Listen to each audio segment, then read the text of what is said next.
Hello cricket friends, இன்னைக்கு இந்திய அணி அடுத்து விளையாட போற ஜிம்பாப்வே சீரீஸுக்கான இந்திய அணி ஸ்குவாடை பிசிசி அறிவிச்சிருக்காங்க. ஸோ இந்த ஸ்குவாடில் எந்தெந்த புதிய இந்திய வீரர்கள் இடம்பெற்றிருக்கா, ருத்ராஜ் கேட்வாரை எப்படி புறக்கணிச்சிருக்காங்க, ஏன் டி நடராஜனுக்கு மீண்டும் வாய்ப்பு தரல, இந்த ஸ்குவாட் எப்படி இருக்கு, இந்த ஷெடியூல் எப்படி அமைஞ்சிருக்கு அப்படிங்கிறத பற்றி தான் ரொம்ப டீட்டெயிலாக பார்க்க போகிறோம். ஸோ வீடியோக்குள்ளே போகிறதுக்கு முன்னாடி உங்களுக்கு இந்திய அணியை பிடிக்குன்னா இந்த வீடியோக்கு லைக் கொடுத்துட்டு உங்களுடைய ஃபேவரட் இந்தியன் கிரிக்கெட் பிளேயரை கமெண்ட்ல லீவ் பண்ணுங்க. வாங்க வீடியோக்குள்ளே போகலாம். ஸோ இந்திய அணி உலகக்கோப்பை தொடர் முடிஞ்சதுக்கு பிறகு ஜிம்பாப்வேக்கு சுற்றுப்பயணம் மேற்கொள்ள போகிறாங்க. இங்கே 5 T20 போட்டி கொண்ட T20 சீரியஸ் ஜூலை 6ஆம் தேதியிலிருந்து ஜூலை 14ஆம் தேதி வரையும் அடுத்தடுத்து விளையாட போறாங்க. இந்த போட்டிகள் அனைத்துமே ஜிம்பாப்வேல அமைஞ்சிருக்க ஹராரி மைதானத்தில் நடக்க போகுது. ஸோ இந்த முதல் T20 மேட்ச் ஜூலை 6ஆம் தேதி இந்திய நேரப்படி சாயங்காலம் 6:30 மணிக்கு ஹராரி மைதானத்தில் நடக்க போகுது. இரண்டாவது T20 மேட்ச் ஜூலை 7ஆம் தேதி இந்திய நேரப்படி 4:30 மணிக்கு ஹராரி மைதானத்தில் நடக்க போது. மூன்றாவது T20 மேட்ச் ஜூலை 10ஆம் தேதி இந்திய நேரப்படி இரவு 9:30 மணிக்கு ஹராரி மைதானத்தில் நடக்க போது. நான்காவது T20 மேட்ச் ஜூலை 13ஆம் தேதி இந்திய நேரப்படி மாலை 4:30 மணிக்கு ஹராரி மைதானத்தில் நடக்க போது. ஐந்தாவது T20 மற்றும் இறுதி T20 மேட்ச் ஜூலை 14ஆம் தேதி இந்திய நேரப்படி மாலை 4:30 மணிக்கு ஹராரி மைதானத்தில் நடக்க போகுது. ஸோ இந்த 5 T20 போட்டி கொண்ட சீரியஸுக்கான இந்திய அணி ஸ்குவாடை தான் இன்னைக்கு பிசிசி வெளியிட்டிருக்காங்க. இந்த ஸ்குவாடில் தற்போது உலகக்கோப்பை அணியில் இடம்பெற்றிருக்க எந்த ஒரு வீரரும் இடம்பெறல. முழுக்க இளம் வீரர்கள் கொண்ட அணியை தேர்வு பண்ணி எடுத்திருக்காங்க. இதுல கேப்டனா தகுதியான ருத்ராஜ் கேட்வாரை போடாம இந்த வருடம் குஜராத் அணியை மோசமா வழிநடத்தி கேப்டனா இந்த வருடம் ரெண்டே அடிக்காத கில்லுக்கு கேப்டன் பதவி கொடுத்திருக்காங்க. ஆனால் ருத்ராஜ் கேட்வார் ஏற்கனவே ஏசியன் கேம்ல இந்திய அணியை வழிநடத்தி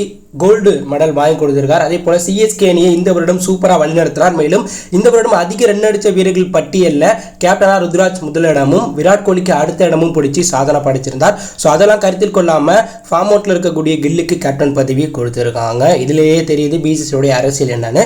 ஸோ இந்த ஸ்குவாடை இப்போ பார்த்துருவோம். ஸோ இந்த ஸ்குவாடில் கேப்டனா ஓப்பனிங் வீரராக ருத்ராஜ் கேட்வால் ஸ்குவாடில் இருக்காங்க. HG ஜெய்ஸ்வால், ருத்ராஜ் கேட்வார், அபிஷேக் சர்மா போன்ற வீரர்களும் தொடக்க ஆட்டக்காரராக ஸ்குவாடில் இருக்காங்க. இதனால சுபம் கில் ருத்ராஜ், அப்படி இல்லைனா சுபம் கில் HG ஜெய்ஸ்வால், அப்படி இல்லைனா சுபம் கில் அபிஷேக் சர்மா ஓப்பனிங் வீரர்களா பிளேயிங் லெவலில் விளையாட வாய்ப்பு இருக்கு. ஸோ மிடில் ஆர்டர் பேட்ஸ்மனா இந்த ஸ்குவாடில் wicket keeper batsman Sanju Samson, Dhruv Jurel இருக்காங்க. ஃபினிஷரா ரிங்கு சிங், நித்தீஷ் ரெட்டி, ரியான் பராக் இந்த ஸ்குவாடில் இடம்பெற்றிருக்காங்க. பியூர் ஆல்ரவுண்டரா வாஷிங்டன் சுந்தர், நித்தீஷ் ரெட்டி இந்த ஸ்குவாடில் இடம்பெற்றிருக்காங்க.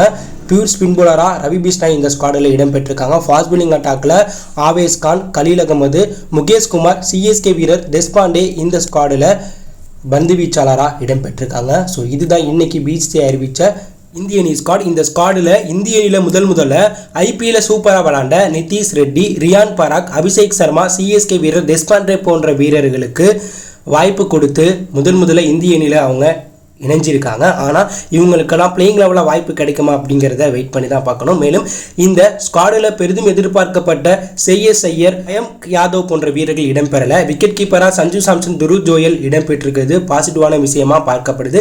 ரிஷப் பண்டுக்கு ரெஸ்ட் கொடுத்திருக்காங்க.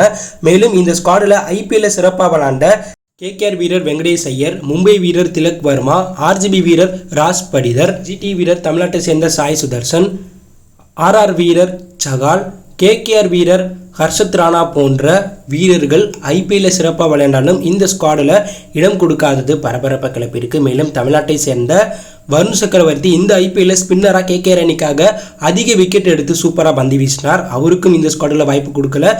இந்த ஐபிஎல்ல சிறப்பாக விளையாண்டு உலகக்கோப்பை அணியில் விளையாட தகுதியான வீரரான தமிழ்நாட்டை சேர்ந்த டி நடராஜனையும் இந்த ஸ்குவாடில் இருந்து புறக்கணிச்சிருக்காங்க. ஸோ ஜிம்பாப்வேக்கு எதிராக இந்திய விளையாட போகிற இந்த ஸ்குவாடை பற்றி என்ன நினைக்கிறீங்க? இந்த ஸ்குவாடில் எந்தெந்த வீரர்களுக்கு வாய்ப்பு கொடுத்துருக்கணும், ருத்ராஜ் கேப்டனாக செயல்பட்டுருக்கணுமா அப்படிங்கிற கருத்தை கமெண்ட்ல லீவ் பண்ணுங்க.